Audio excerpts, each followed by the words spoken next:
Excuse me, boss. What team do you support? You see? What, Chelsea? Yeah. Fuck Chelsea. Chelsea shit. Yeah? Fuck Chelsea. What? Fuck you! Fuck Chelsea. Fuck you, you Fuck twat. Chelsea, pussy, or what? Say something. Go on, Fuck listen, Chelsea. fuck you Fuck twat. Chelsea. Hello and welcome back to Saad's Football Corner. Welcome back to another live stream, another show, another video on the channel. Because everybody is tuned in nice and early, because everybody is watching on the replay. Make sure you smash that like button. Make sure you're subscribing to the channel. We are here back with another episode of Saad x Ash. Ready to speak football, ready to speak Arsenal, ready to speak everything that is going to be happening this weekend. We are doing it on a Saturday, just because yesterday, obviously, we did rival preview on Mo's channel. So obviously, Ash, it's very late for him at the moment, with the clocks going back. So big up to Ash. But listen, I'm joined by Ash, man. Another episode of Saad x Ash. Getting on, man. You know, consistently doing it every week. So that's the good thing, bro. For both of us, it's very hard, bro, to be consistent in this, because we are both people, and I think Ash can agree that it's very hard to keep the consistency up and just do it every week. Sometimes you're like, bro, but it's become like second nature now. Ash, how you doing, my bro? How's it going, man? Good, man. Good. I noticed there's like a little thing on the t-shirt. I was like, what the hell's going? I was looking at myself at the camera. I was like, what the hell is going on? And then I realized it's my baby spit up. So I should have changed my t-shirt before the thing. Sorry, guys. Lack of professionalism. But yeah, this is life. But yeah, it's good, man. I'm excited. Obviously our game is not today, but there are some good games. Interesting games that could potentially make our match tomorrow even more interesting. But yeah. Let's see. Obviously, Cam's, and I know who Cam's is, by the way. He's someone I know, so he's gonna pretend like I don't know who he is. Really? Yeah. I know who he is. But anyways, I big up Cam. yeah, he's coming in with the smoke from the beginning. But hey, listen, it's true. If we lose to Chelsea today, I don't know. I think it's over, man. Listen, Cams, just quickly, yeah. After me and Ash have a certain conversation about a certain exec that was at the club, I beg you, just when you see him, bro, just give Ash a little slap on the back of the head. Just No. quick No, like because if he is who I think he is, then he actually would agree with me about Edu. So, well, let us know if you are who he thinks you are. Do you know what I mean? Let us know, Cam. bro, he's gonna lie. He's gonna lie. I'm telling you. Yeah, I know he's gonna lie, but I know who he is. But anyways, look. Okay, yeah. You know what? I'll let you start it. I don't want to get into it right away. Big up to G. He says, "Come on, Chelsea." Look at this guy, bro. Shameless. Look at this guy, bro. Shameless. What the hell is going on, man? Big up Sereda. Let's have a look at what time it is. In Malaysia. Time now in. I'm sure it's like evening for her. Yeah, there we go. Sereda is chilling out watching this one, you know? Laid back, she's relaxed. She's like, yeah, let me just watch this real quick. Because it's like 10 past 7 over in Malaysia. It's 10 past 7, bro. Like, they don't get streams like this at that time, bro. Do you know what I mean? They have to stay up late in order to watch it. But they absolutely have to stay up late. Yeah, they absolutely have to stay up late for this one, man. So it's big up to you, Sereda. Big up to everybody who is tuned in, man. Listen, we're here, man. We're here to discuss everything, man. We're here to discuss Arsenal traveling to the bridge. We're also going to be speaking about City going to the Amex, and we're going to be speaking about Liverpool hosting Aston Villa as they come to Anfield to play them in a title race. Of course, we're also going to be speaking about Manchester United's game, and we're going to be speaking about Spurs and all of that stuff right there. So, guys, make sure you're sticking with us because we are here to talk about all of these games and more. We're probably going to discuss Edu today, as per what Ash told me backstage before we started the stream. So we're going to discuss it now. and let's see what kind of weird stuff he can say. And big up to everybody in the chat, man. You know what's weird? Liverpool fans beefing with us than Chelsea fans. Flipping weird. Oh yeah, so what? Our Liverpool fans are beefing with us more than Chelsea fans. Yeah, listen, Liverpool fans beefing with Arsenal fans has always been weird to me. I don't understand where the hatred comes from. Okay, two things. So first of all, Soraida, you said big up, shoot the ball. You realize that's me, yeah? Shoot the ball is my channel. So because he said big up Saad and Ash, and I said big up Soraida back, and she's like big up shoot the ball. So I don't know if she knows that, but you know what? I am gonna actually change the name of the channel. I think I'm gonna keep it something like Ash's shoot the ball or whatever. But anyways, the second thing is, guys, please, like Arsenal fans are gonna get crazy with this. I think some of that beef is because we bring it up. I think as Arsenal fans, there are some, not everyone, but there are some people in our fan base that make it extremely intolerable and insufferable for other fans. And by the way, the same kind of fans exist in all other clubs as well. And I think that's why like some of these other fans end up having beef. I guarantee you right now, if you go to speak to most Liverpool, Chelsea, let's remove Spurs because Spurs obviously hate us more than any other club, and United, and you ask them who would you rather win the league between City and Arsenal, for example, they would all pick City, right? Even if Arsenal like winning does not really make much of a dent to their thing, but yeah, man, it is what it is. They always put rivalry ahead of everything else. Yeah. Listen, there's a situation now where tribalism rules over everything. Yeah, and they're not gonna let their enemies get over them, man. So it's a madness. But listen, big up to everybody who is tuned in, man. Make sure you're smashing the like button. Make sure you're subscribing to the channel. Let's get onto this, man. Let's get onto this. What do you want to start with, man? Because I'm sure you said, what do you want to start with? Yeah, let's get the Edu thing out of the way. Yeah. I saw the stream. I saw the stream last time where you guys were like started with your celebrate good things. Come on, everyone is dancing and celebrating and as if they're partying it up and clubbing like like they're in the early 20s. Maybe some are in the early 20s. To be honest, I don't know. I don't know why you guys are celebrating that. I don't understand how Edu's departure is something to celebrate when I think he's done, since he's joined us in 2020, every signing he's made, barring Fabio Vieira, I'm talking about big signing, like 20 million and above, not these small 5-6 million like Tavares and Marquinhos and all. Every major signing he's made that's 20 million and above has actually banged. Right? Outside Vieira. Are we giving him Ramsdale, Ben White? Yeah, of course. Because, by the way, I'm even giving him Zinchenko and Gabriel Jesus. Even though he had to call Josh Kroenke to come in and sort those deals out for him. Yeah, but who identified these players? Obviously the scouts, but who in the end? It was Arteta and Edu that said, "Yeah, let's get these guys." Now, Arteta and Edu identified them. By the way, Saliba was not Edu. That was no, Saliba was Emery's time. Don Raul. Raul Sanlehi. But the fact that we called him Don. Anyway, this is the thing for me, yeah? The fact that he had to call Josh Kroenke to get those deals over the line, because those deals all happened within a week. Because Josh Kroenke came down and was able to get them over the line. The fact that has to happen, I don't understand why. So I can't give him the benefit of the doubt, because if he had just if he had just been by himself, those deals wouldn't have gotten over the line. We wouldn't have gotten Ramsdale. We wouldn't have got the likes of... Yeah, but those are two players. What about Gabriel? What about Partey? What about Zinchenko? What about Gabriel Jesus? What about Odegaard? What about Tomiyasu? What about what's his name? Rice, Havertz. Even though I don't like Havertz, you know that. But David Raya, come on, man. Like Havertz.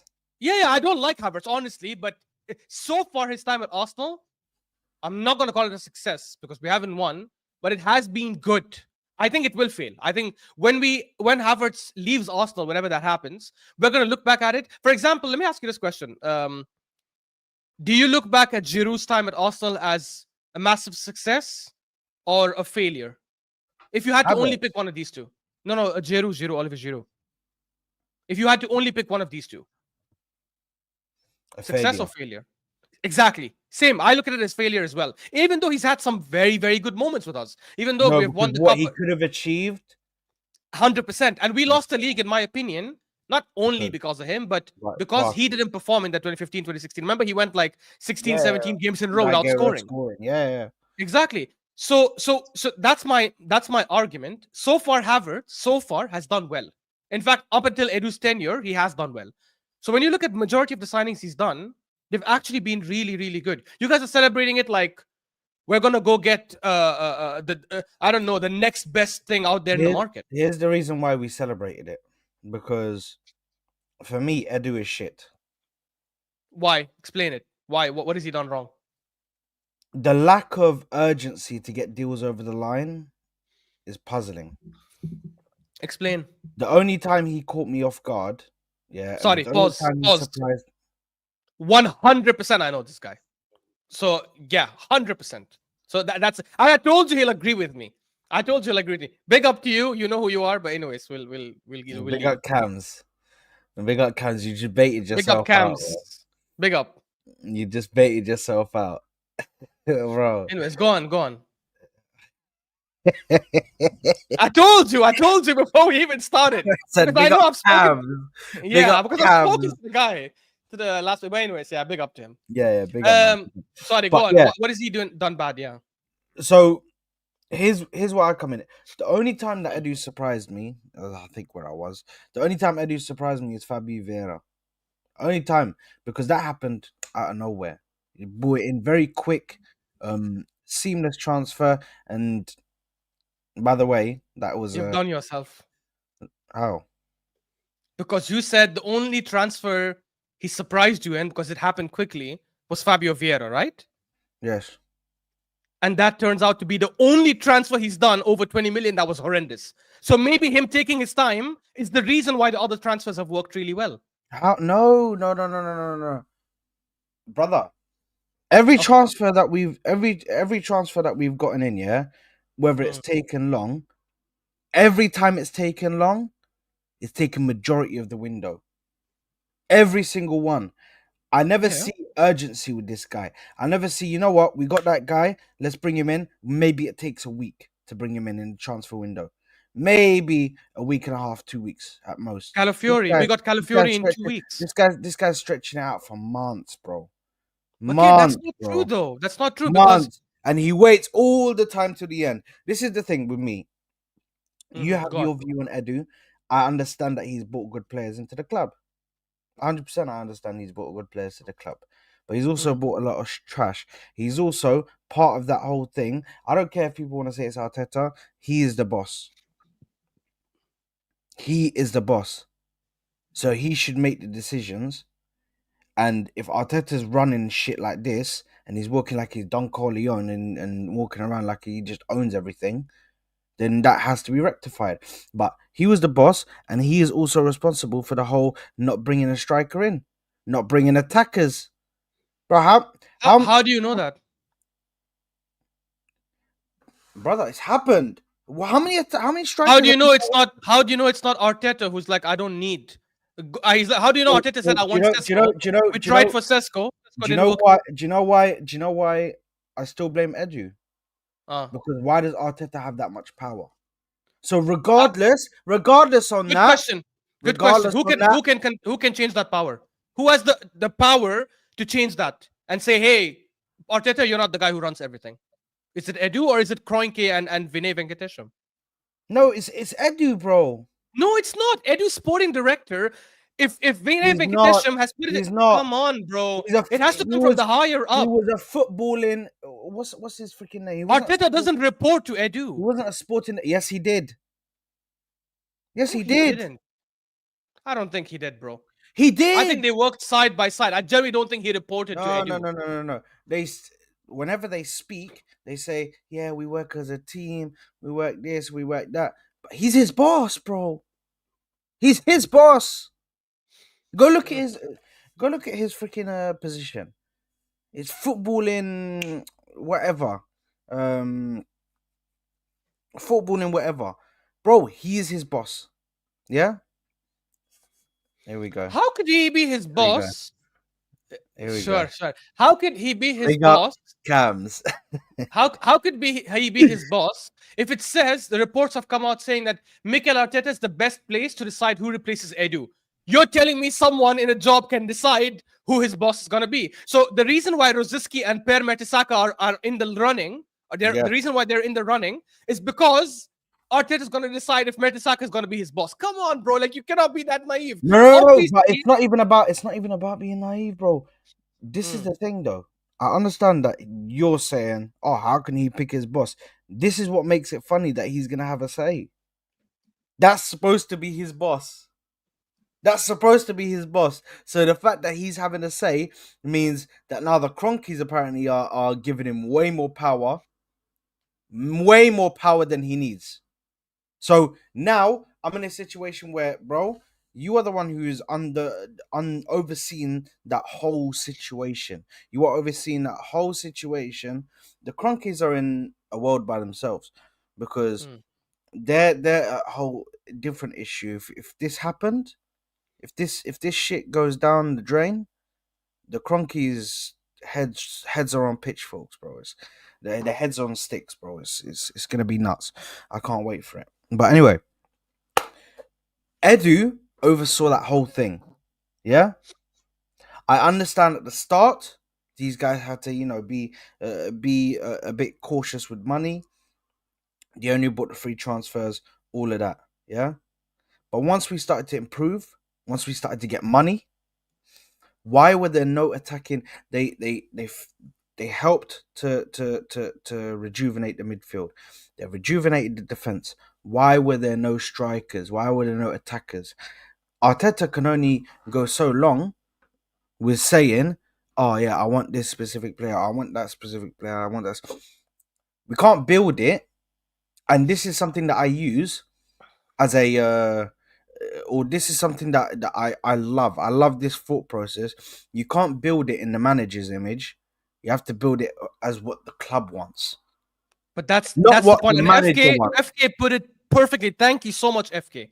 That is exactly my point. If the board from Josh Kroenke or Vinay or Richard Garlick, whoever the hell it is right now running things, if they have given that much power to Arteta to decide who the next sporting director is, that means even with Edu being here, they still let Arteta have a say, have a major say in major things. That has to be cleaned up by the top, right? If I have in a company, if let's say I'm a general manager and above me is the VP, right? But I'm making a lot of decisions to the department because the CEO has granted me that power. The CEO has said, "Hey, what do you think? What do you think?" And I'm vetoing the VP's opinions or decisions. When I say vetoing, I mean just basically by saying, "Well, I have the CEO's approval." Yeah. The VP cannot come and say, "Well, even if the CEO approved it, I'm rejecting it," right? Because in the end, it's coming from the freaking C level.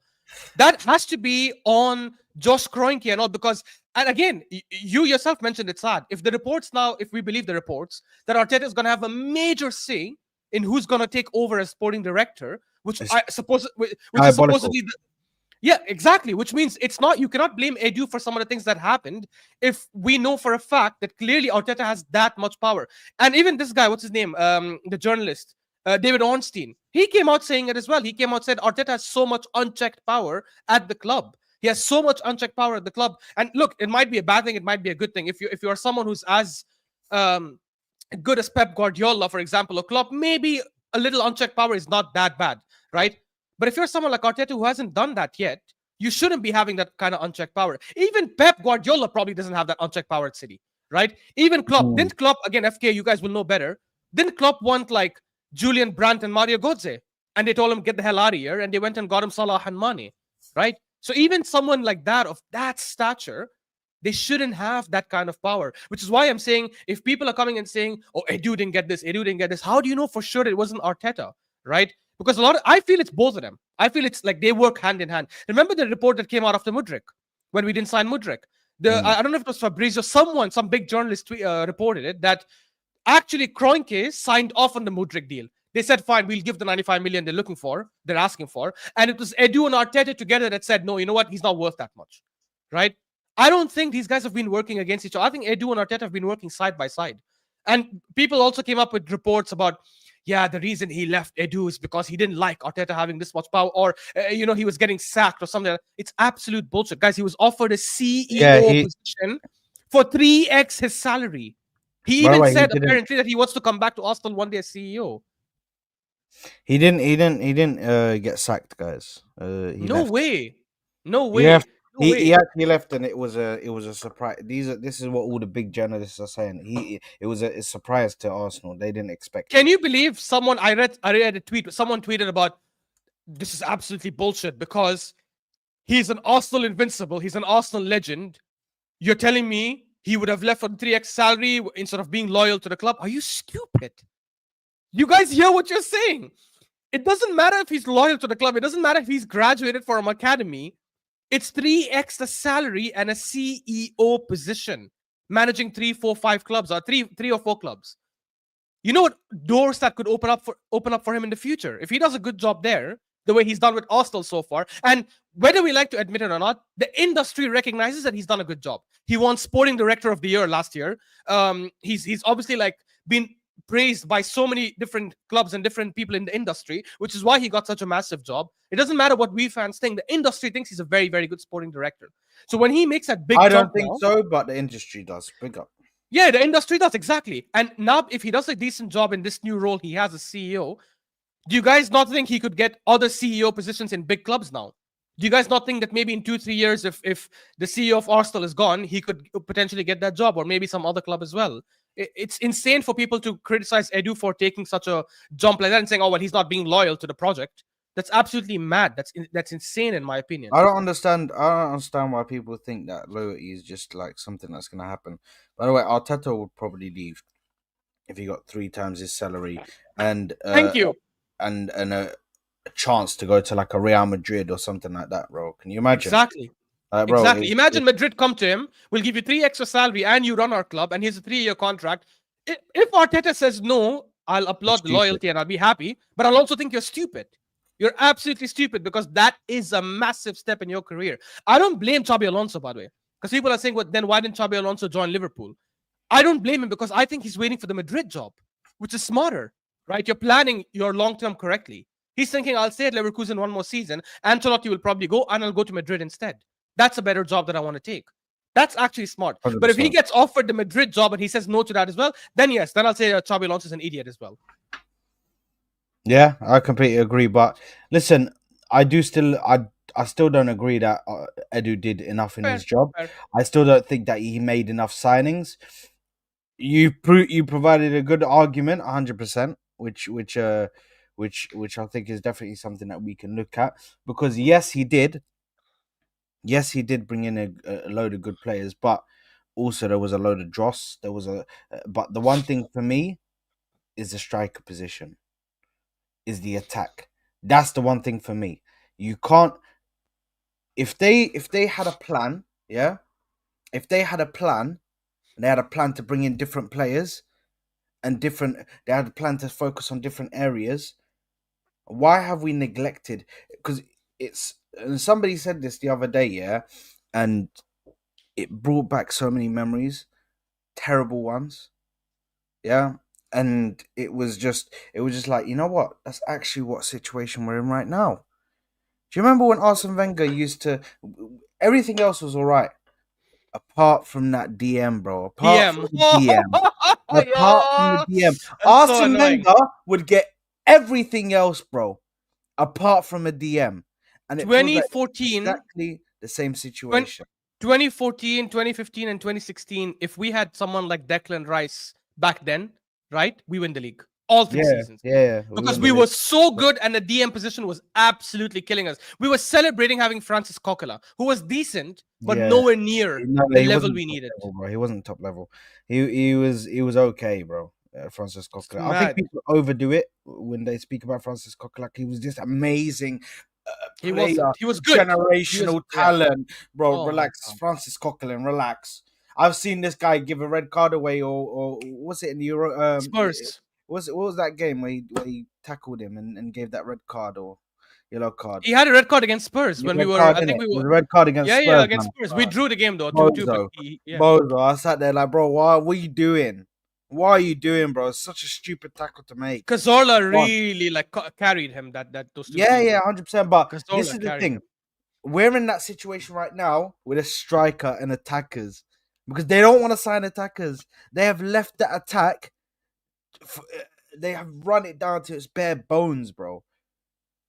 This transfer window in the January, which I personally think we're not going to do anything in. I don't think we're going to do anything in the transfer window in January, personally. And the transfer window in December in May, the summer transfer window next year, so important for our attack. Forget about all this midfield stuff. Yeah, you can get a backup 10, but it's so important for our attack because we now need to see what they're going to do. Are they going to improve on the attack? Are they going to help? Are they going to be able to bring in somebody who can bring in attacking players, high quality attacking players? Players that you have to have an eye for, players that you can see, okay, they're gonna become something good in the next half a year, 2 a year. They're gonna become something very, very good. But Saad, this is the frustrating thing. I don't know why we haven't. Why are we so averse to getting a Yeah, proper goal scorer? I don't understand why we've been like. I like the Jesus transfer because I rate Jesus, right? And at first season, before the injury, he was absolutely killing it. Mm. But even someone like Jesus was killing it. We know he's not the kind of 20, 25, 30 goal striker. I still had no issues with him because I thought as a squad player and starting him in some games, he will be amazing. Like he this will is. get us goals, he'll Do you get know? us Do you wins. know why? Do you know why I didn't have a There's problem so with many Jesus guys who when he scored first 20 came plus in? goals. Do you Yeah, know why I sorry, go didn't have ahead. a? Do you know why I didn't have a problem with Jesus when he first came in? Because Mm. I looked at him. I understood he's not going to be the 2025 goal striker. By the way, anybody who, when Jesus came in and was saying that he was going to score 20 to 25, because I saw a lot of people doing that, you're bozos. Yeah, that's insane. He was never going to be that guy. You clearly don't watch the guy play if you're saying that stuff. The only reason why I was happy with Jesus is because I thought we were going to bring Jesus as that kind of techie striker, that good on the ball, doing what Havertz does, basically. Techie on the Yeah. ball, yeah, and is able to get to work in tight spaces and is able to come on and cause a problem if he comes on as a backup. I thought we were going to add on to that with another striker, an actual goal scorer, poacher, bagsman, somebody who can get 25 to 30 goals a season. But instead, we just kept Jesus. And then You Nketiah know, came into the fold. And then I the was like, funny hold on thing a minute. is, What is the this? funny thing is, if we had Jesus of 2 seasons ago, if we had him last year, we win the league. If we have him this year, we win the league. Because the reality is, when he plays that way, even though he doesn't get 20, 25 goals, but he facilitates so many opportunities for others, right? The problem is that we're not even getting that Jesus. Even that Jesus is gone, right? Or at least it seems like he's gone. I don't know if he's ever going to come back. Because at least that Jesus, if you remember the Leicester games, the Bournemouth games, Yeah. even against Liverpool in the title race, the home and away, he was influential in getting big goals and getting big performances that led us to scoring and winning those games against Spurs as well.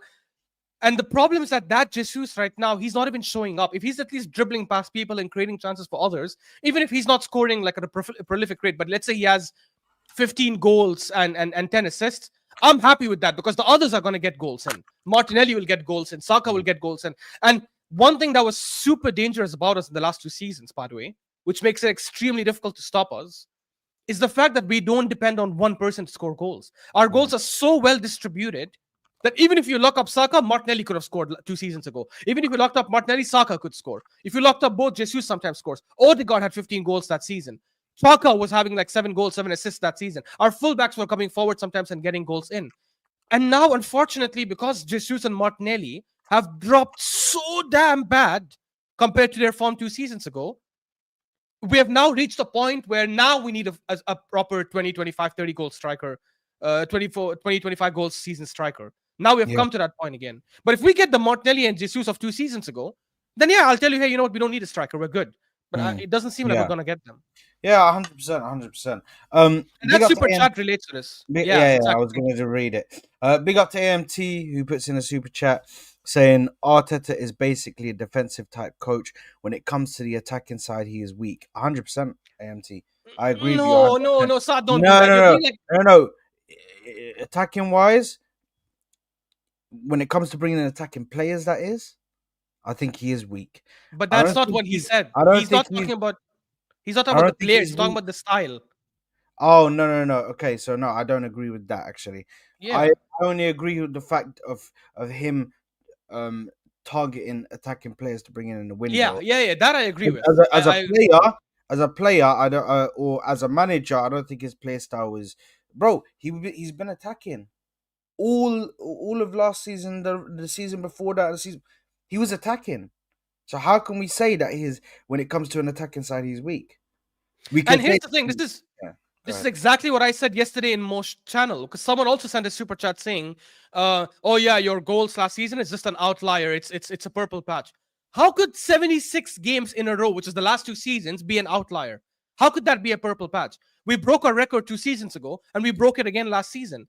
People need to relax a little bit about like, oh yeah, it's the thing. But if you're talking about the players, then I understand. Then fair enough. I agree with You that. said it's Ah, the he sent players. another super chat. Okay, fair enough. It's the Fair enough. players. Yeah, It's the fair enough. players. Yeah. Fair Then I enough. agree with you. Yeah. Then Yeah, fair then enough. I Then agree yeah, with you. 100%. I think when it comes to the players, he definitely hates attacking talent. I don't know what's going.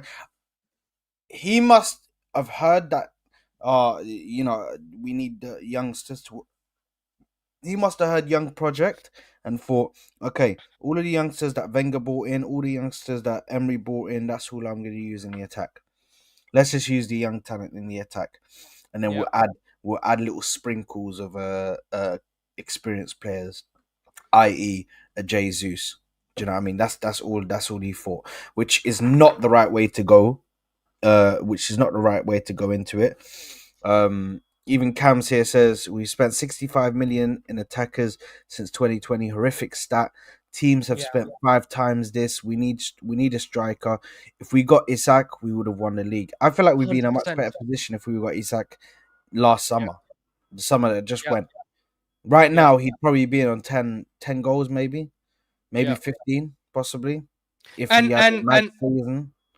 and in case some people are thinking, yeah, but you spent 65 million on Havertz alone. We didn't get him to be a striker. Remember that. He was a We got him to midfield. be a midfielder, and that was a failed experiment. And then he turned him into a striker. I So the can't fact believe that so many people argued with us where we were saying that he had like least less he touches was in the less touches, exactly. And bro. this is why I'm telling people our problem in the first half of last season wasn't the strike, wasn't the attack, it was the midfield. We were barely Saad, you and I remember we saw the table. We were 15th in the Premier League table for big chances created. 15th, Arsenal. It's This crazy. season we are first. Before this last game week, we were first. We only got overtaken last game week by Liverpool and some other teams. I think 2 other teams. I think we're third or fourth now, if I'm not wrong. Mm. So why are people acting like it was the striker issue last season? It wasn't. In the first half of the season, we were barely creating chances, and that's because okay, I'm not going to call him that, because Kai Havertz was playing as an 8 and barely having touches. Just honestly, and Saad pulled this up, and you guys can go watch the streams and go check the stats to prove it. Declan Rice and Odegaard were averaging double the touches that Havertz was, even though Havertz was playing as an 8. And that was a massive problem. He wasn't creating, he wasn't assisting, he wasn't scoring. It was a Bro, Havertz being liability. in the midfield is a massive issue, and it's not even about trying to scapegoat anybody. Yeah, it's not even about trying to do that kind of stuff. I'm not even trying to scapegoat anybody, but it's just his situation in that midfield. It's It's on like Arteta. It's not he on gave Havertz, him. to be honest. Yeah, of course it's on Arteta 100% because he Yeah. picks the team and he tries to do this weird shit. But it's like when he put Havertz in the midfield, Havertz had an excuse to like, oh, let me shy away from the ball. Let me just do the bare minimum. Do you know what I mean? To just make it look like I'm doing something in front of the manager. If you look at underlying stats, bro, it's awful. The touches that he has, the progressive passes, he'd run directly into Martinelli's path when Martinelli's supposed to be. You see how Mikel Merino, when he plays in that midfield, although Mikel Merino right now is getting slated by everybody, you see how Mikel Merino sometimes, yeah, he won't just run in front of Martinelli, he'll run around him. And then he'll make clever runs Yeah. and he'll overlap him. Exactly like how Xhaka used to do. That's how you need to run that left 8 position. That's how you be the 8 in that team. That is how you do it. But instead, Havertz was a mess. Anyway, listen, big up to everybody who is tuned in. Make sure you smash the like button. Make sure you are subscribing to the channel. Big up, Saad and Ash. You guys are not winning tomorrow. There you are, Ali, man. Just make sure you win your game today, bro. Just make sure you win your game today, man. Big You have up Aston Ali. Villa coming to town, man. You got Aston Villa coming to town. So make sure to win your game, man. Anyway, just on a quick one, let's get onto it. Speaking about the game, let's speak about Arsenal versus Chelsea. Easy your thoughts, 3-0 man? win for Arsenal. No, I'm kidding. There you are. I wish, bro. Do you know how crazy it is that I'm saying that now, and then I'm saying I wish that it could be an easy win, bro? But at the start of the season, I would have said it's easy win. But here's the thing though, Saad. I think even if we were in an amazing form, even if we had won every one of our 10 games so far, I still think it would have been a difficult game regardless. Just because it's at the Stamford Bridge, they're informed, they're not the same team of the last 2 seasons. No, but I'm including that when I say that. I can't believe how much they've improved, but how much we've regressed this season so far. Yeah, 100%. I agree, 100%. By the way, I'll be right back. Yeah, just sure. Look, I said this yesterday on most channel and on the terrace as well. I think the fact that people believe, because a lot of people are saying that Chelsea could potentially finish the season above us, and I think that's crazy. And I think that's just an overreaction. What's even worse though is people saying that Arsenal could potentially drop out of the top 4, which is also insane. It'll be a failure, in my opinion, if we regress this season. 100%. If we are like 4, 5, 6 points behind whoever finished first, that is 100% a failure. But to think we're going to be that bad to finish out of the top 4 is just crazy, because I think the quality difference between us and Chelsea and all the other teams is, I think there's a big gap. Honestly, Ali, wallahi, qasaman billah, I wasn't rattled by TJ yesterday. 100% I wasn't. Wallah. Genuinely, I'm saying wallah, I wasn't rattled at all. I think, look, big up TJ, and I agree with him on certain things about us maintaining standards and all, but I think he was also being too hyperbolic in his statements, where he's saying, if we lose to Chelsea tomorrow, then it's impossible for us to win the league. Impossible. Absolutely no way. But there's a possibility that we could drop out of top 4. You cannot be looking at the negative extreme but not be willing to look at the positive extreme, because if we lose to Chelsea tomorrow, I don't think we'll win the league. But is it impossible? No, it's not impossible. If Liverpool play City in a couple of weeks, if they both draw that game, right, and we win, for example, we'll be 8 points behind Liverpool and I don't know, like 6 points behind City or something like that. And you never know how it could change. I don't think we'll win the league, by the way. I think if we lose to Chelsea, I genuinely think the league is done. But to say it's impossible, but you could still drop out of the top 4 is insane. And he was referencing Villa and Forest. Does anyone in the chat actually think Villa and Forest are going to be good enough to finish above us? Even if you guys think Arsenal are going to be shaky this season, does anyone think Villa and Forest are going to go on such an amazing run to finish the season above us? Even if you want to say Chelsea, which I don't think will happen, it won't happen to Villa and Forest, for God's sake. But yeah, look, I think we definitely need to win tomorrow, 100%. There's way more pressure on us. There's definitely pressure on Chelsea as well, but I think there's more pressure on us for sure to win, because that could potentially end our title chances. Maybe again, not officially. Maybe the players will still believe, but there'll be a lot of skepticism from everyone about how the season is going to end. There's going to be a lot of negativity as well from the fan base, and that pressure is going to pile up on the team a lot more, right? And on Arteta. So we definitely need to win. The good news for us, however, is that if Rice does play, because they're still talking about the injury and stuff, I don't know if he'll make it, but if he does make it, and if ODEGAARD starts, which again could be quite likely, then we potentially could be starting our best lineup tomorrow, right? Minus Calafiori, because I still think Calafiori as a left back is better. I think Timber and Calafiori as the fullbacks is still better than Timber and Ben White, especially with 2 fullbacks playing in their actual positions, like right-footed fullback on the right, left-footed fullback on the left. But outside that, that's our strongest lineup. It'll be Rice, Partey, and Odegaard, and then obviously Saka, Havertz. I think Havertz will be back. I know there was like bleeding and stuff, but I think he will be back. Maybe they'll just put like some protective gear on his head. Saka, Havertz, and Martinelli on the left, or Trossard. That's the best part now.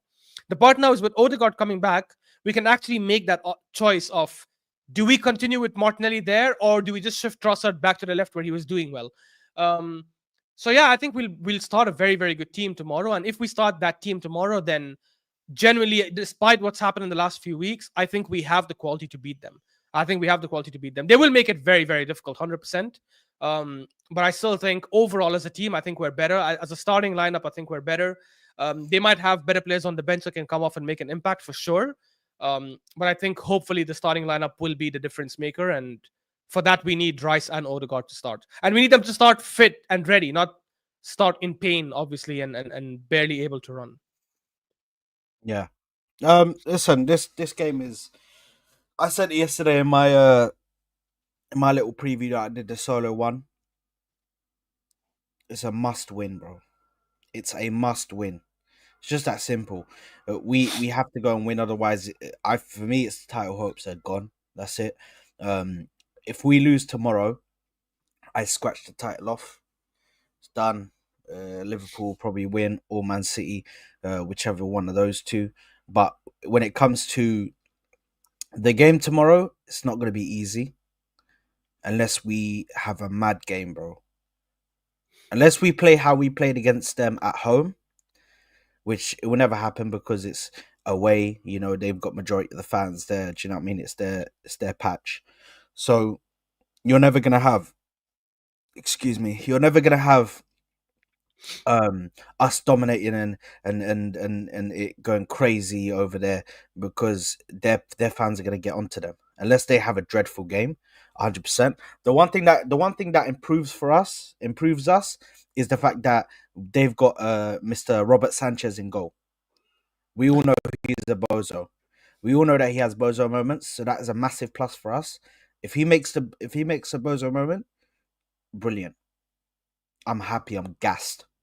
But we need to show a performance is very important for us. It's not only the win. We also, due to how things have gone in recent games, it's not only about the win. It's about performance for me as well. I need to see a good performance out there, an attacking performance. That is the key thing. An attacking performance, it needs to be good tomorrow. If it's not, then listen, we are in serious trouble.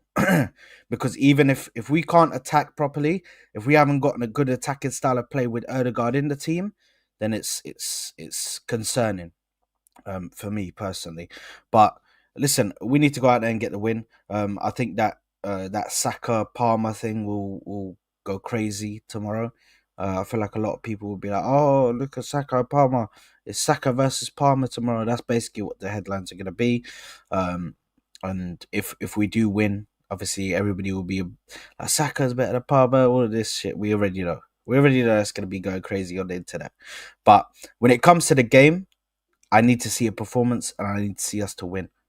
I need to see a win from us. It's just that simple. This is crunch time now.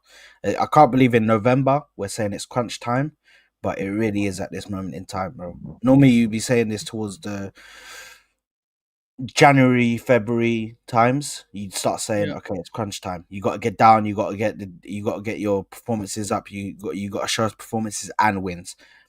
The fact that we're saying this in November is shocking, and that's just testament to our performances in recent games. Yes, we've had a hard run, but we've also had some winnable games, which we should be winning. Newcastle not being in the best of form, and us going to them and losing, dreadful performance.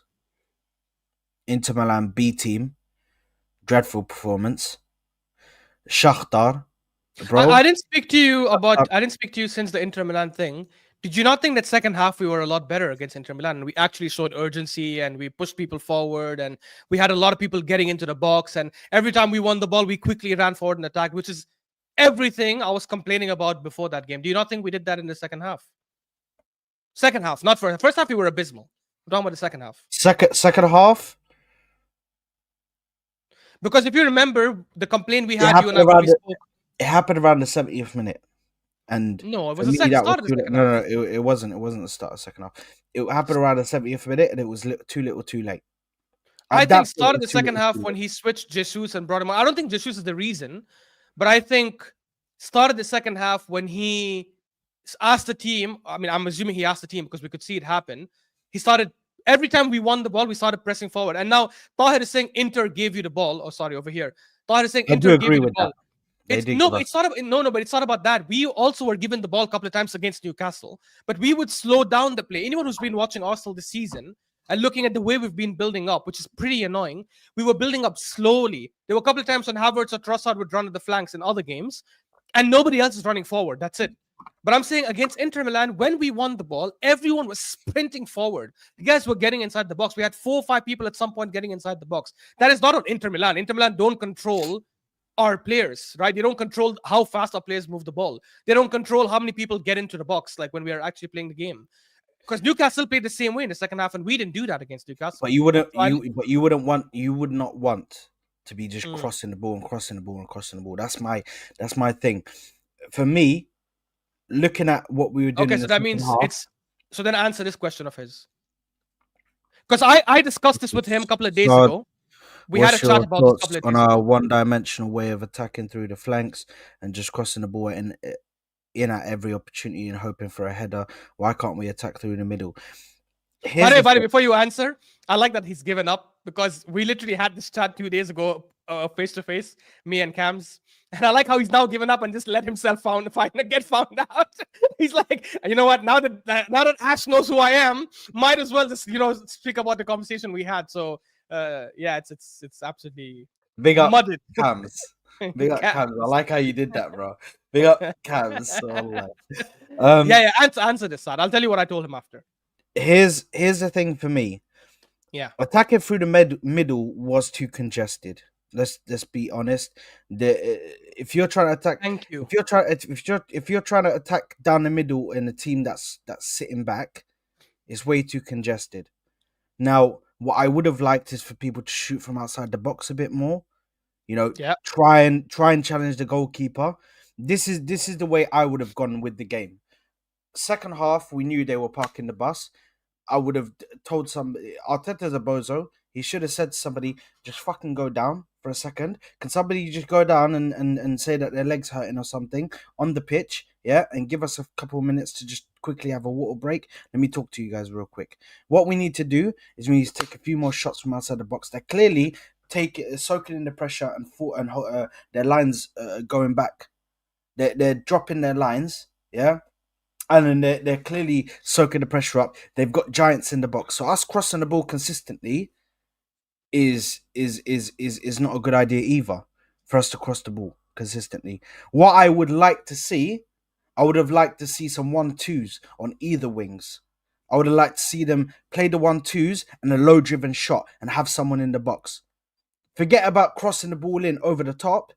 I'm trying to see you play the ball. You know that little thing that Saka does, where he goes onto his right foot and he does that low-driven cross. That's what I wanted to see, but that's not what they were doing. So I definitely think that us attacking at the second half still wasn't good enough because of what we were doing crossing the ball. And I'm assuming that you disagree with that and you think crossing the ball was the right thing to do.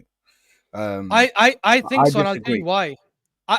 For me, from all the crosses we've had, whether they're from corners or whether they're from open play, we had chances to score. There was a cross that came into Havertz, and people will be like, Bisek made such an amazing tackle. I still think Havertz should have scored that, because I think when you control the ball that way and you have the left side of the net open, you should have shot at the other side. It was a bad finish. Yes, you can credit Bisek, fair enough. But that was still a bad miss by Havertz. A corner we had, this was from open play, by the way. And then the corner we had where Gabriel headed the ball, it was cleared off the line by Dumfries, right? There was another one, I think, that came in where Havertz chested. It was towards the end of the game, if you guys remember. I think he fouled the Inter Milan player. The referee didn't see it. He said, play on. And then he took one of the worst shots he could have with his right foot when it went out. So we've had chances. We've had chances to score. Because when teams sit back like that, as Saad mentioned in the beginning, it gets too congested to go through the middle. By the way, even to shoot, we've had some opportunities like the Waneri one where he turned and he took a shot and it went up. We had another one with Trossard, by the way, because you're saying we didn't shoot. We did. Trossard also had another one where he took a shot, it went out. Martinelli had another one where he took a volley shot from outside and it went up as well. It didn't go in. Because again, when it's too congested, you cannot shoot. A lot of times when you're playing against teams that sit back like that, you have to try and go from the flanks and try to open the teams up. Because when you keep switching it up, teams' defenses kind of open up for you to put in crosses. That's what Liverpool do. That's what City do as well. Look at most of the games where City are losing, right? And playing against teams that are sitting back and parking the bus or defending deep, right? They also go from the flanks. They also attack from the wings and they try to put crosses in to try and get the goals in. Why is it okay for City and Liverpool and these other big teams to do it, but it's an issue of Arsenal do it? If we didn't have any chances, I'd agree. I'd say, you know what? Yeah, you know what? Fair enough. We were like doing nothing. But Havertz should have 100% scored, and Gabriel almost scored if it wasn't for Dumfries clearing it off the line. There's obviously like there's other ones here and there, but I'm not gonna count them. Like the Havertz shot that he took when he was crossing it actually to Jesus and someone cleared it. That wasn't a shot. Let's be honest. That was a cross from inside the box. He wasn't trying to shoot. He looked at Jesus running. He made the cross in. It was such a bad cross. It was actually gonna go in the net. So people are saying that, but we had chances to score. We just unfortunately didn't capitalize on them. We took shots from outside and it didn't work. Waneri had an open chance, not open, but he turned his guy. Such a brilliant move. But then he freaking skied it on top of the bar. And the same with the other guys who took shots and it went out. Trossard did it. Martinelli did it. It didn't work. One second. Aaron, Right. I'm fully aware he's probably a little kid. So let me give you. Let me. Tottenham was the bets. Shivan, big up to you, broski. Let me show you a couple of videos. Go back and drink. Jumping around and he got a cramp out of it, by the way. Jumping around and celebrating it, like celebrating a draw. First of all, that tells you their standard. Celebrating a draw. And I looked at him. I said, "Are you kidding me?" And he went, "Yeah," jumping in front of me. I said, "Do you realize that we needed a point to be champion at your place?" And he was talking.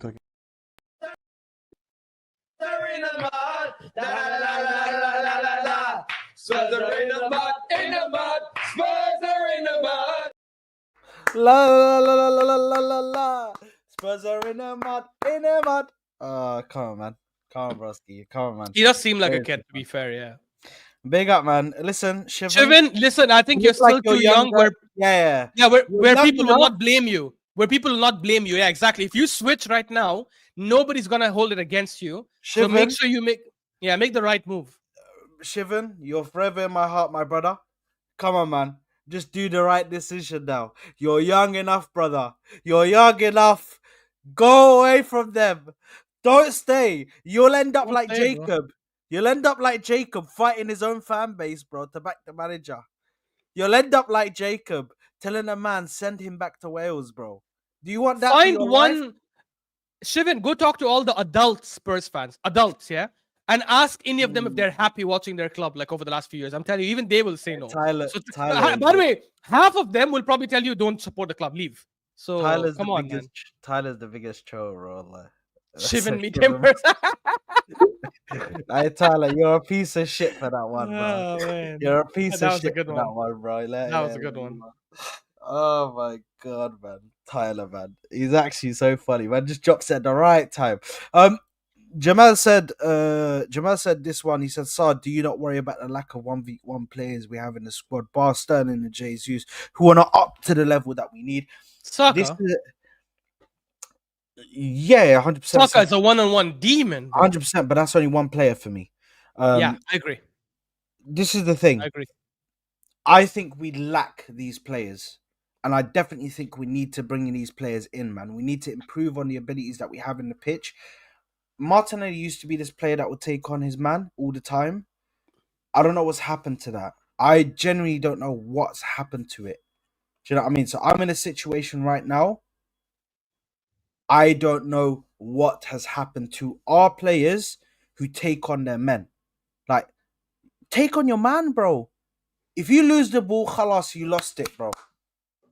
Guys, I'll have to. This is crazy that the only player that can take on a man in our squad is Saka at this moment in time.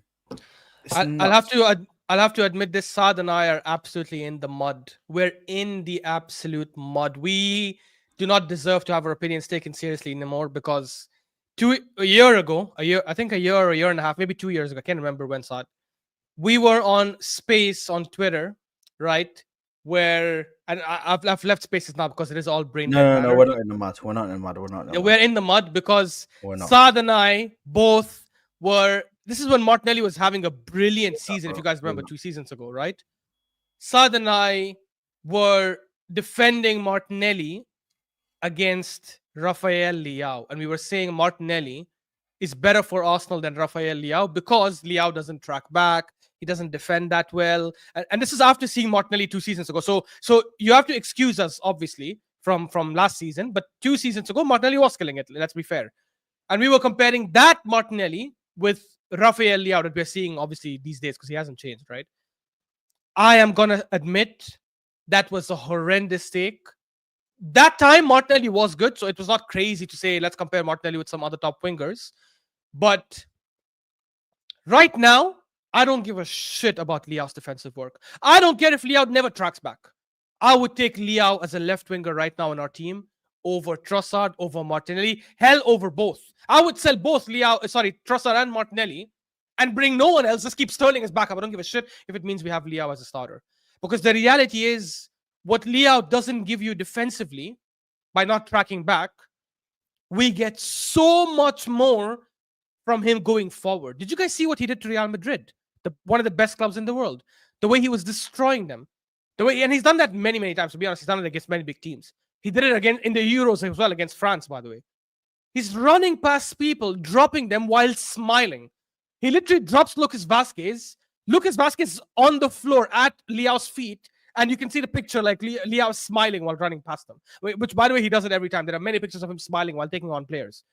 The guy's destroying defenders left, right, and center, and he always wants to take on fullbacks. He always wants to run at people, and that's exactly what Jamal is referencing. We need players like that. We need a player who, when he gets the ball, if things are difficult, he says, you know what? Let these two guys come at me. I dare you. I dare you. Bring those two guys, come at me, and he will destroy them. And he also has output. So he's basically like Doku, but with output. Because Doku does the same thing. Doku loves the challenge. Doku loves getting the ball and having one or two players come and try to get the ball off him. And he goes past both of them. But he doesn't have the output to back it up. So, man, we're in the mud, bro. I can't, honestly, right now, at least I'm going to admit that, yeah, Leao is miles clear of Martinelli. I feel like Saad is not going to admit that. Guys, Leao is trash. Yeah, there you go. Leao is trash. Guys, a guy who watches Martinelli and Trossard for his team. There you go. Guys, listen. Let me tell you the facts about Rafael Leao. Going against the man and able to get past the man. Well done, you dribbled past him. By the way, against Trent and Konate, he did fuck all, bro. They had him on one game. So they had him on toast. One game. They had him on toast. I'm pretty sure if you go through all the records, you'll find Messi had one game where he didn't dribble past anyone. So what? What does that mean?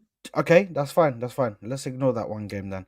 Guys, this guy, Mr. Rafael Leao, yeah?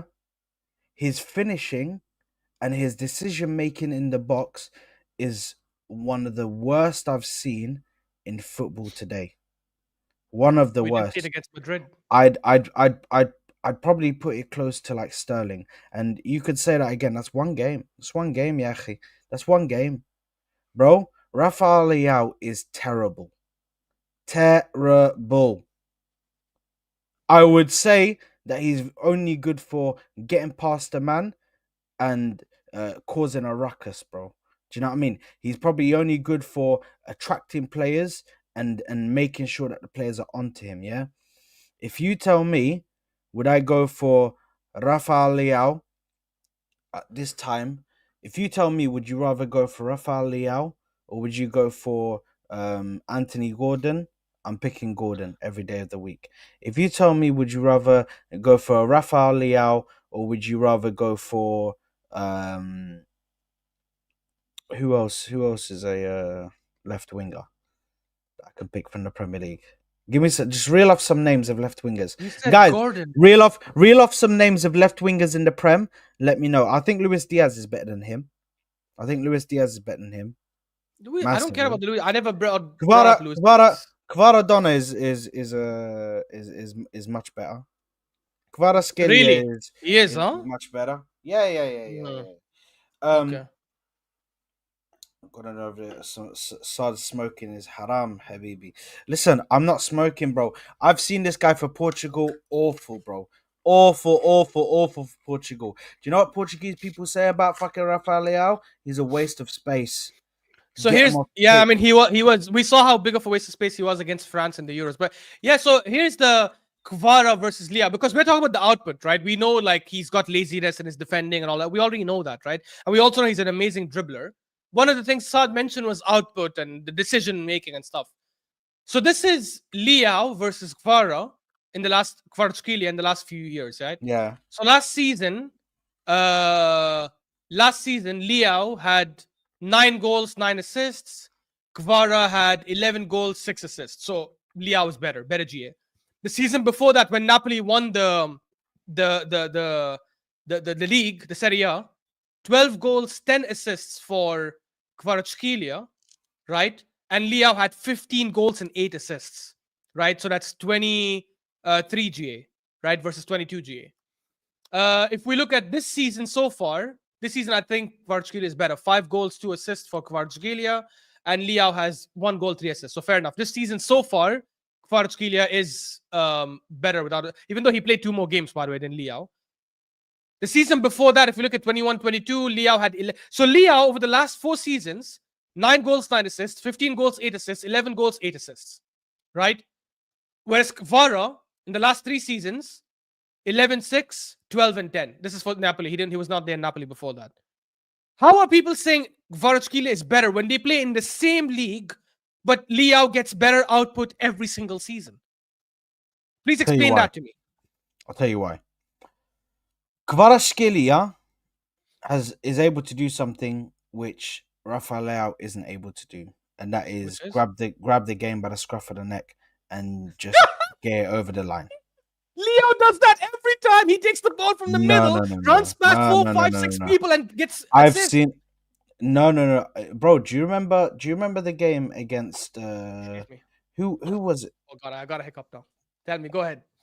Bro, you know what he said. This is the fraudulence. Just quickly, do you know what happened, bro? Man said I have hiccups. Yeah, do you know his hiccups sound like? You know when a baby is like throwing up, bro? It sounds exactly like a baby. Man's like, what the hell is this? This is exactly how my daughter's hiccups sound, by the way. I swear to God. So I shocked myself, but anyways, go on. But anyway, I forgot what game it was, man. Where I saw this guy get past like 2 or 3 players, get into the box, and just try and do a weird little flick into the net. And he fluffed it, and then the defender just cleared it. It fell right in front of the defender. This is the thing with me. Rafael Leao, is a player who thinks he's way too good for how good he actually is. Yeah? He thinks he's way too good. Okay? Maybe me saying he's trash is a bit of an overreaction. Okay? Of course, when I say he's trash, I'm not literally meaning he's the worst player ever. But his decision making is very, very bad. That's the one thing I will say. His decision making is very, very bad. Kvaratskhelia, I've seen him in times where decision making has been very, very good. When he gets to the edge of the box, he's able to make the right decisions, create chances, do stuff that you would want from your left winger. He's able to do stuff that you'd want from your left winger. I would personally rather have Kvaratskhelia than Rafael Leao. And to be honest, Rafael Leao for me is just, I don't know whether he can be at the top level. I think he's just been way overdone by all of these fans, bro. Everybody hyping him up. Everybody saying this guy is this guy is that. Ali, please, you keep on asking about Gakpo, bro. Forget about Gakpo. No one's talking about Gakpo, man. It's okay. But here's the thing. For me, Rafael Leao just ain't that guy, bro. He just ain't. And we're going to see it. We're going to see it now. He's probably going to leave AC Milan this summer, yeah? When he goes to another team, wherever he goes, watch what he does. Watch what he does. Okay, guys, so last season, again, this is where I love stats, right? Because stats just destroy the fake bias we have when we're watching certain games, right? So Saad says, oh, he doesn't create enough. Look, Kvaratskhelia can make things happen out of nothing. We already obviously debunked the dribbling thing, because there's no question when it comes to dribbling, Leao is a better dribbler, right? It's not even close. Leao attempts almost double he completes almost double the number of take-ons that Kvaratskhelia has, and he has a higher take-on percentage. He attempts 2.8 dribbles a game, or sorry, he completes 2.8 dribbles a game, and his take-on percentage is 55.8%. Kvaratskhelia completes only 1.6 dribbles a game, and his take-on success is only 37%. So dribbling, there's no question Liao is the better player, right? No question. Liao last season Who created has the more better? chances. So get this stat. One then. sec. Let me land this. Liao last season created more chances than Kvaratskhelia, which is supposed to be Kvaratskelia's strength.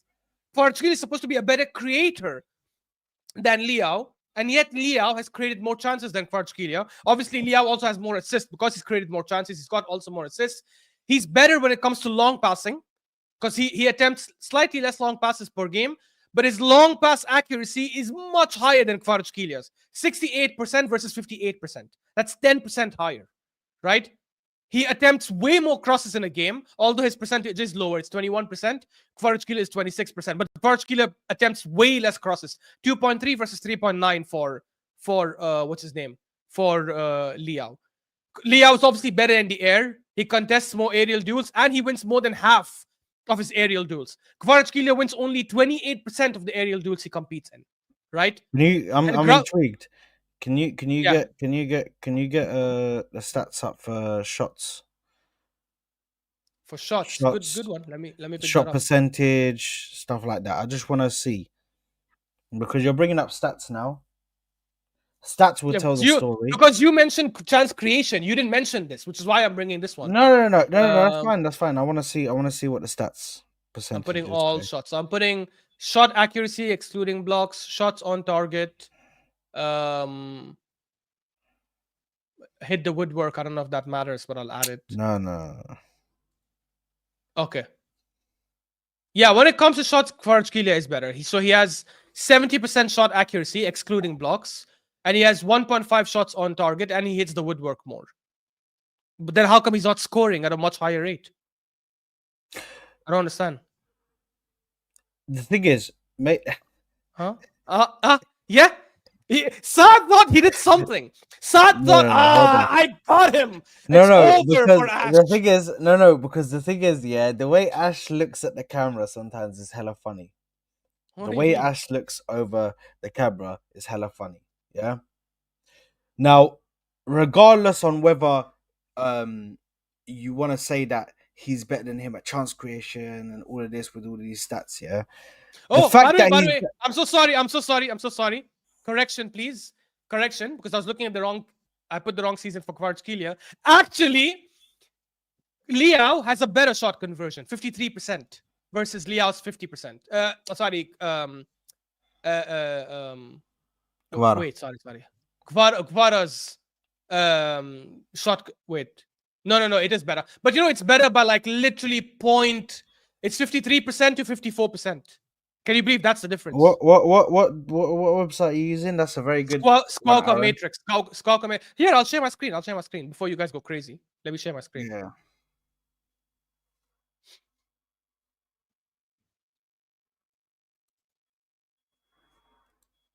Boston says it's the system, not the player. We don't play counter-attack. That's why Martinelli, Doku, Savio will dribble and stop to allow the defense to rest before attacking. It's our system, just like City. What do you say to that? It's a system, not the player. We don't play counter-attack. That's why Martinelli, Doku, Savio will dribble and stop to allow defense to reset before attacking. It's our system, just like City. I don't know, man. Genuinely, I don't know. Like maybe you can say it's the system, but the thing is, I've seen cases where Martinelli has had options to like dribble and stuff like that, and he hasn't done it though. So I don't know. Like you say that, but I'm not 100% sure, to be honest. Anyways, let me just share my screen. Yeah, go ahead. Share my screen. Comparison matrix. Then I need to move to the super chats. Yeah. Can you guys see it now? Yeah, so I corrected it. So the shots actually Kvaratskhelia is better. But again, it doesn't change the fact that why is he not outscoring him by a big margin? Everything else I've said, look, it's true. Chances created. By the way, just so you guys can see, it's the same seasons, right? And I put it per 90 so people don't talk about totals because Kvaratskhelia has played more games. And yet, if you look at most of these things, Liao is better. Take on double, bro. It's literally double in both sides. Aerial duel success better. Duels won better. Ground duels better. Possession lost better. Compare He him to actually- Anthony Gordon. Oh my god, I can't believe we're talking about Gordon, for God's sake, bro.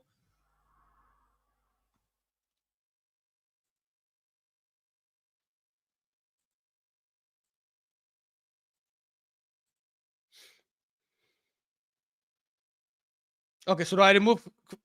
Let me remove Liao. Yeah, Liao is still better. Liao is still better. Is that Look at this. penalty? I can't see nothing 90. because your thing is so like zoomed out, bro. Oh my god, here you go. Are you happy now? Here. Shot is it? accuracy, 10 minutes. Liao. Shots on target, Liao. Hit woodwork, Gordon, fair enough. Goals, Gordon as well. Assists is Liao. Chances created, Liao. Passes attempted, accuracy, long passing accuracy. Crosses, this guy's better, the Gordon. Take-ons, Liao. Aerial duels, Liao. Which, by the way, Arteta loves aerial duels, which is why he keeps Havertz on the pitch. Even when Havertz is having a stinker, he wants people to win the headers. Duels won, Liao. Ground duel success, Liao. Possession lost, Liao. By the way, this is someone who apparently doesn't keep the ball that well. This is someone. Thank you, Jamal. Thank you. This is someone apparently who says Saad said Liao was not good. He loses the ball. He's too, I don't know, whatever. Like, he's literally creating chances more, and he's holding on to the ball a lot better. Why are people doing this You know crazy? what? You know what? Just out of curiosity, I'm actually going to do what the real last one. I'm going to do Luis Diaz because people are asking for it. Even though I'm not criticizing Luis Diaz, I actually think Luis Diaz is an absolute baller. But I'm just curious to see how much better Luis Diaz is than Liao. Because I don't think it'll be such a big difference. I think it'll be like slightly better. Bro, it's not. Oh my god. It's not even that much better. Liao actually wins in most stats. Liao actually wins in majority of the things. He's better in assists, better at chances created, better at passes attempt, has more passes attempted, or actually it's pretty similar. But Diaz is way better. Diaz is way better at accuracy. More long pass. He only has one pass per game, but accuracy is 100%, which is insane, by the way. That's actually pretty good. Crosses attempted, cross accuracy, Diaz is better. Take-ons, obviously, there's no question Diaz is one of the best dribblers out there. Aerial duels, way better for Liao. Ground duels, Diaz contests more, but again, Liao wins a much higher percentage. And possession lost, fair enough. Guys, listen, I'll be real, yeah? I'll be real. Thank you, Jamal. Thank you. I already knew I won before I started the debate, but I had to show him the actual facts. Yeah, listen, guys, I'll be real with you guys. Listen, I trust my eye test over these stats, bro. Stats, this is why you don't judge the game by stats, guys. This is why you don't judge the game by stats. If you judge the game by stats, then Romero is statistically a better in the 3 years that they've played. Romero will be statistically better than Saliba. If you judge the game by stats. Oh, do you want to do that? Do you want to wait? Do you want to do that? I'll pull that up right now. That's not true. That's not true. Even by stats, Saliba is better than Romero in majority of the things. Why are you doing this, mate? Guys, do not listen. You know what, guys? The reality is, stats just quantify everything. As long as you know how to give, as long as you know how to give context to the stats, right? Stats speak a massive picture of what you see. That's the reality of things. If you're seeing something with your eyes, but the stats don't back it up, there's something wrong with your eyes. That means you're looking for things that are not there. By the way, guys, get yourself a friend like me. Thank you. Get yourself. Thank you, fam. Big up. Well, what a response. By Saad's logic, Savio is better than Saka because Savio on the eye is way better than Saka. The way he dribbles, the way he nutmegs people, the way he gets past 2-3 people. Get yourself a friend like me, guys, because a friend like me knows like what buttons to press to get you so angry, and then you provide a reaction like that. That you see you see what Ash just done when he went and it was about to because you're being disingenuous and you know that. Yeah. So because I've heard that argument. You know why I said because Will from Spurs brought that up against Saad, and I was ashamed that 2-3 Arsenal fans on most channels did not defend Saliba. I did not go and actually check the stats, which is why I was pretty annoyed. Our own Arsenal fan base let someone take a shit on our player. I fumbled it. I didn't even check the stats, bro. So I should have gone and check the stats. But yeah, listen. big up to everybody who is tuned in, man. Make sure you smash the like button. We still have to talk about freaking Man City, and this stream is gonna be on for ages, man. Freaking hell. No. We gotta end it soon, bro. So let's talk about the other games. Right. Let me just quickly do this. AMT says, "Do you think Arteta doesn't do enough with his players on shot training?" I think it's actually massively on Arteta because Arteta's not telling them, bro, shoot. It looks like they're being told, don't shoot. You have to take the controlled option. Yeah, the short pass, the safe pass. Always take the safe pass. Don't just take a shot because you could lose possession and then we lose control of the game. I think that's what Arteta's telling them, which is absolutely dreadful. If that is, But we took shots though last game, guys, and the shots were disgusting. yeah, okay. If they did it more regularly, it's not about one game we took shots. And How do you do it against a team that parks the bus, guys? It's like you guys are not watching football enough. How many times you guys see the big teams play against teams that sit back and they cannot take shots from outside the box because it's not there? Okay, so do we think the same thing about City? Because when City played against us, when we were parking the bus with 10 men, they were not taking shots, right? And when they did take shots because they had absolutely no choice, the guys who took shots were freaking Ruben Diaz and Walker and stuff. Come on, man. Like, we're honestly, like, this is we're being disingenuous. By the way, big up to Hooks Raid. Big up Hooks, man. Big up halftime Hooks, halftime Crooks in the building. Big up to you, my brother. Thank you very much for the raid, my broski. Big up to you, man. Look at all these people coming in, man. Big up everybody. Make sure you smash the like button. Subscribe to the channel if you ain't subscribed already, man, people. And big up. Listen. Let's just quickly talk. Oh, actually, also I need to thank Sureda for adding to my coffee fund. Thank you very much, Sureda. I'm going out. I'm going out in a bit to quickly go see my friend. So I'm probably gonna go get a coffee, and yeah, I'll get a coffee on you. You know what I mean? Not from Starbucks. We'll go somewhere else because 2 drinks at Starbucks anymore. Nobody. Anyway. Big up everybody. Make sure you smash the like button. Make sure you're subscribing. Let's go on to the next game, which is Manchester City visiting the Amex. I'm gonna let you go first. What do you think, man? I'm gonna disappoint people. I think Guardiola is gonna react. He's never, by the way, for those who don't know, he's never ever lost 4 games in a row. Right, this will be the first time ever in his history that he loses 4 games in a row as a manager. I don't think it's gonna happen. If they didn't lose to Bournemouth, I would have said maybe, yeah. But because they obviously lost to Bournemouth, got smashed by Lisbon.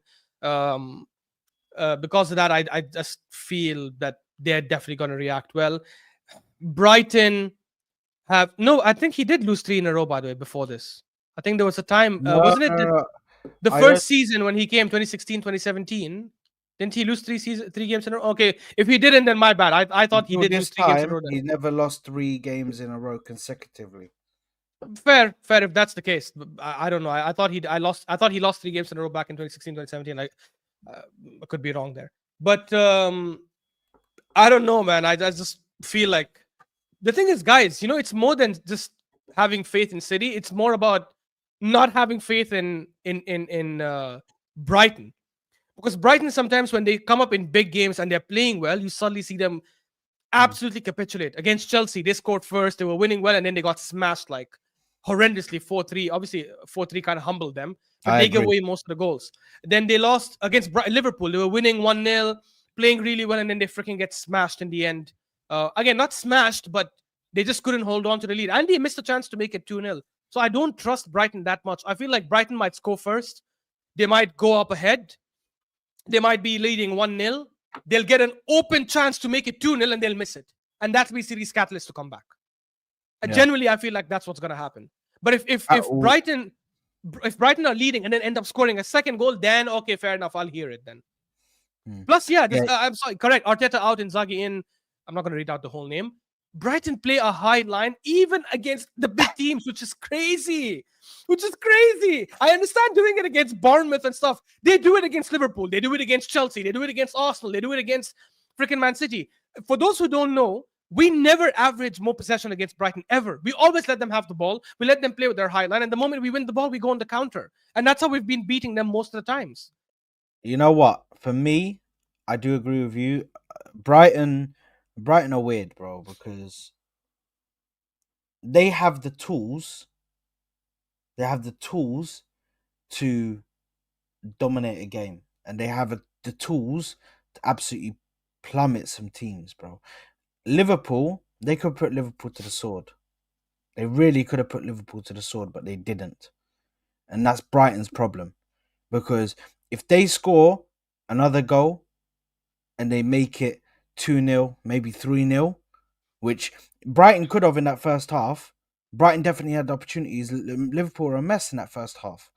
If they did that, I don't think Liverpool come back. And that's the thing that Brighton don't do. They don't, when they have the opportunity to plummet a team, they don't. They don't plummet a team. They don't make a team pay for the mistakes that they've made in a game. And that's something that definitely needs to be discussed, because if they are to beat Manchester City, they have to be absolutely brilliant. And they have to take these chances, because they will get chances, but they have to take them. You can't just sit there and just, we scored one goal and we just hold on to the lead. Southampton tried to do that. And it wasn't Southampton, sorry. Who was it that done that? Scored the one goal. Fulham. And then no, somebody scored the one goal. Against whom? And then John Stones scored the winner. Wolves. We saw it against Wolves. Wolves scored that one goal, and they tried to hold on, and they got the equalizer from Gvardiol, and then John Stones at the end, last minute header to win the game. So here's the funny thing: if Bournemouth didn't score the second goal against City, City would have come back in the game. Not just because of the Gvardiol goal, they probably would have even gone on to score a winner. That 2-goal cushion changes things. 100%. And here's the thing: Ali said this as well. Not Ali, sorry, Jamal. He's like, even Spurs' high line is bad. They're lucky they have Van de Ven's pace. Exactly. Brighton don't even have that. Brighton's back line, in my opinion, is quite slow to play against certain teams. So they shouldn't be playing a high line every single game, especially against the big teams, especially when you don't have defenders like Van de Ven who have that recovery pace to recover the ball. It's mental, man. 100%. Listen, I still, although I'm saying all of this, I still do think that Man City will drop points. I don't think it's going to be a loss, but I do think they're going to draw that game. In my personal opinion. In my personal opinion, I think they're going to draw that game. You realize if we lose to Chelsea, but City and Liverpool also lose or drop points in their game, it still gives us hope. That's the funny thing. Like, we could lose to Chelsea tomorrow, but if these guys didn't get their job done today, I still think if we lose against Chelsea, no matter what happens, even if Liverpool and City drop points, I'm like, it's done, bro. It's done. How? We will be 7. Let's assume. I know it won't happen, no, guys. So maybe it's not. No, sorry. Maybe it's not done. I'm still gonna be so angry. Yeah, of course. Look, I'll be angry regardless. Even if Liverpool and City get smashed today, 5-0 each, and we lose by like a wrong penalty decision, for example, by the referee, I'll still big up Hooks. I'll still be very annoyed because I think we should be beating Chelsea. However, I will say this, right? Let's say both of them draw, actually, not even lose. Let's say both City and Liverpool draw. And let's say the worst case scenario happens in our game and we lose that game. We will be 8 points behind Liverpool and 6 points behind City. They face each other in 2 weeks' time. Let's say both of them draw. We're suddenly 6 points behind Liverpool and 4 points behind City, which does not seem crazy, especially given the fact that our fixtures are a lot easier in the second half of the season, which is why I'm saying I want both of them to drop points because I feel that'll take off the pressure of the Chelsea game tomorrow. And hopefully that might help us. Or if they both drop points, and then we win our game. Let's say they both lose. That changes things. If they both lose, and then forget lose. Let's say draw. That's more realistic. Let's say draw. Let's say both of them draw. Okay, they both drop 2 points, and then we gain 2 points on them. We're 3 points behind City. We'll be 3 points behind City and 4 points, 5 points behind Liverpool. 5 points behind Liverpool. Let's say and they play each other in 2 weeks. They draw, and let's say they draw that game. We're 3 points behind Liverpool and 1 point behind City. That's what I'm saying. It changes the whole dynamic. Right. And that's why if somehow these two teams drop points today against Villa and Brighton, we better freaking get the job done tomorrow. We better. It's not white, by the way. It's pink. It's pink. It's not white. We better get. By the way, Igbo. I don't Igbo. It's big up proper Igbo, Nigerian. bro. Big I up don't. I don't think we. I don't. By the way, if you and you will see my predictions at the end. I think both Liverpool and City will win. I genuinely think both Liverpool and City will get the 3 points this weekend. Even though I think the games will be hard for them, but I don't think I came on the terrace yesterday and I said that. I said I predicted wins for Liverpool and Man City. Inshallah, Liverpool get dunked on, and inshallah, City get dunked on, bro. I want to see Slot crying, and I want to see. Guardiola at the moment is already crying, but if you see what he's saying in the thing, he's tired of people asking him about his future. He's just tired of it. He just said, "I'm not talking about that now. I'm not saying nothing." So it is what it is. It's too funny. And obviously, the Liverpool game. I mean, we've kind of already spoken about it, but what's your thoughts? Do you think they're gonna win? Well, actually, you already said it. I'll give my thoughts then. Yeah, go ahead. You go first. Yeah. Listen, the one thing I said about Liverpool. By the way, guys, Ash is not gonna join me for the Chelsea. Actually, do you want to join me for the Chelsea one? What channel is it on for you? It's on Sky Sports, bro.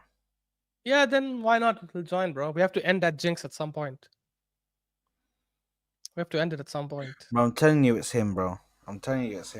Listen, Sareda was right, bro. I don't believe in this. I don't believe in this. Astaghfirullah al-Azim. I don't believe in this. I believe whatever's meant to happen will happen. I don't think anyone can jinx anything. So, hey, for you guys to believe that, I don't know. But listen, in regards to Liverpool, yeah, I think Liverpool are complete. No, I'm joking. Listen, the one thing that I think in regards to Liverpool right now that you can't. The one thing about Liverpool that I think you can't get away from at the moment is the in-game management, and that's why Slot is so good right now, is because of that in-game management.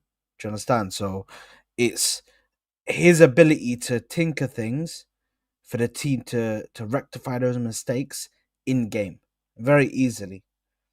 I've seen him do it countless amounts of times so far this season.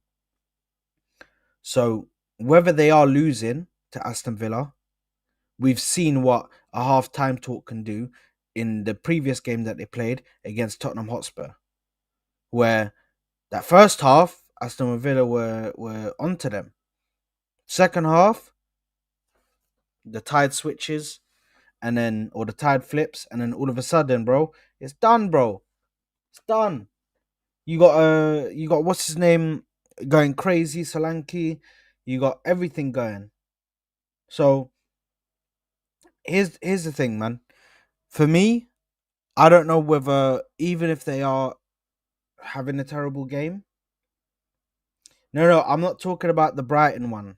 I'm talking about even Spurs against Villa. You know when Spurs played Villa? That's what I'm saying. So listen, I can say that I want them to lose, but here's the thing. When it comes to Villa, they've already shown that they can let a game go after in the second half. And Liverpool, for me, they're very good at rectifying their mistakes. So this is a game that looks like it's going to be a Liverpool win for me. I don't see anything happening about in this game other than a win for Liverpool. I just think they're way too strong at the moment. They've got everybody firing. The only way, and listen, we don't wish injury on anybody, but the only way that this Liverpool team will go down, will start going down in the table, is if they have injuries.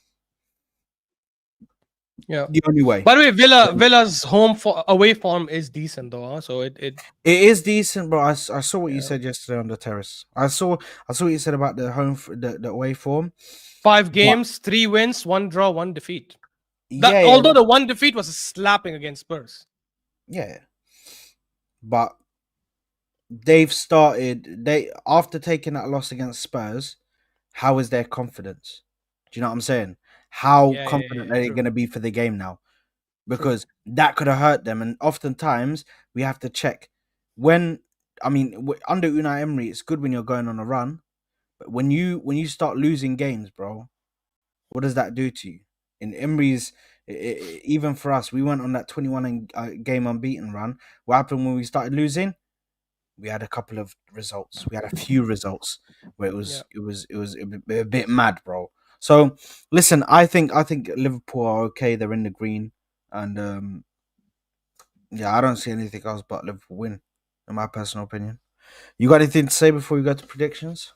No, same. I think Villa will make it a very difficult game for Liverpool, but Liverpool will get a 2-1 win. Mm. The quality will just show in the end. Especially since it's at Anfield. If it was at Villa Park, I would have had a different energy for this for sure. Ali, sorry. that means Yeah. absolutely nothing, bro. Nottingham Forest was under the lights at Anfield, and No. It was in the evening, right? It was at wasn't it at like wasn't it a 3 p.m. fixture or something like that? Nottingham Forest. It was a 3 p.m. Nottingham fixture. Forest was 5:30, wasn't it? Was it? I don't remember it being 5:30. Guys, let us know if it was at 5:30. I remember it was a 3 p.m. fixture or something like that. It was 3 p.m. Okay, all right. Yeah, there you go. It was Total under the sun. Eclipse. I have had halwa. I've not had. I just googled what channa is. It's basically hummus. I've had hummus, but not. I don't know if this is like an Indian version that's called Say channa. hummus. I haven't had that. Hummus, yeah. Hummus. No, I'm not. I'm saying it the normal Arabic way, like hummus. Like in the Moroccan thing, it's hummus. Yeah, I get it. And desi tea. Total Eclipse. Isn't that just like karak chai? Is that what you mean by desi tea? Because yeah, I've had. Who hasn't had that, bro? If you've grown up in the UAE, that's what everyone has here. But anyways, yeah. Yeah. Listen, guys, let's get into the predictions, man. Let's get into the predictions. Bring up the predictions table, man. You should have it ready. The thing is, this is what I don't like about Ash. I do have it ready. What do you mean? Ready and in the back for me to just click on it straight away to bring. But I do have it ready. What do you mean? I'm just waiting for you to let me introduce it. And you should be embarrassed. Why is it never zoomed in, bro? Why is it never zoomed in, bro? 1 second. So guys, updates. So currently Ash is. We can't see leading. nothing. Okay, I'll let you guys know the score. I'll zoom in now. But currently Ash is leading with 48 points, as you can see below over here. And Saad is, I think, slightly behind with... Oh, not slightly behind. Sorry, 27 points. So that's 21 points gap. So anyways, yeah, the gap keeps getting bigger every single week. It is what it is. It is what it is. Yeah, cool. Brentford, Bournemouth. We'll go with that. So let me just finish the big ones that I've already spoken about. So I said 3-2 for Man City.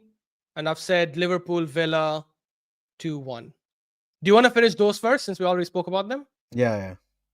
Yeah, tell me Liverpool, Villa. I'm going to go 3-1, Liverpool. And City? And I'm going to go 1-1. Ooh. Okay, Brentford, Bournemouth. I'll start. I'll say 2-1 Brentford. I'm going to go 3-1 Bournemouth. Chelsea, Arsenal. The big one. I made this prediction yesterday. I'm going to make it again because I'm going to predict assuming Odegaard and Rice are both fit and going to start. In which case, I'm going to say 1-0 Arsenal.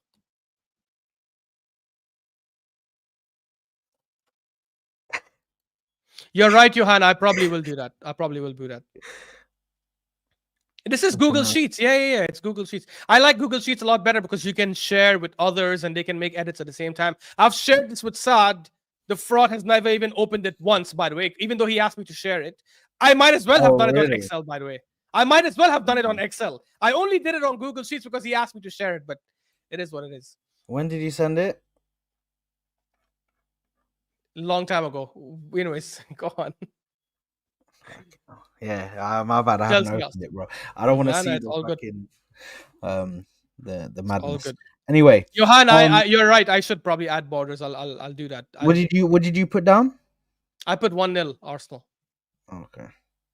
I'm gonna go 2-1 to Arsenal. Chelsea. Oh.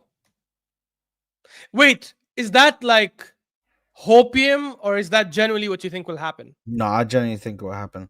I think they'll start the game. They'll start the game off well. They'll score 1 goal, and I think we can come back and then score 2 goals. Okay. Fair. Crystal Palace Fulham. You're always first, so Oh why yeah, do fair, you fair, ask fair. me? You fraud. I'd say 2-0 Crystal Palace. I'm gonna go 3-1 Fulham. Man United Leicester, I'm saying 5-1 United. Yeah, I think this is the new manager bounce. These guys are overhyped right now. The players are pumped because they think everything's gonna be better. Leicester are just so crap. Yeah, I'm gonna go 3-1 United. Forest, Newcastle. Damn. I'm actually gonna shock everyone here. I'm gonna say 2-1 Newcastle. I'm gonna go 2-0 Forest. Spurs, Ipswich Town. Oh my god. I don't even know if it's worth putting anything here. I said 2-1 yesterday at the terrace. But yeah, know what? Yeah, I'll stick to it. Because I just feel these kind of games where we think, oh, it's gonna be an absolute slapping, it turns out to be like a much harder game. So yeah, I'm gonna say 2-1 Spurs. I'm gonna go 1-1. Bruh. This is definitely hopium. West Ham, Everton. Let me land. Watch that space. Okay, fair. West Ham, Everton. I'm gonna go 2-1 West Ham.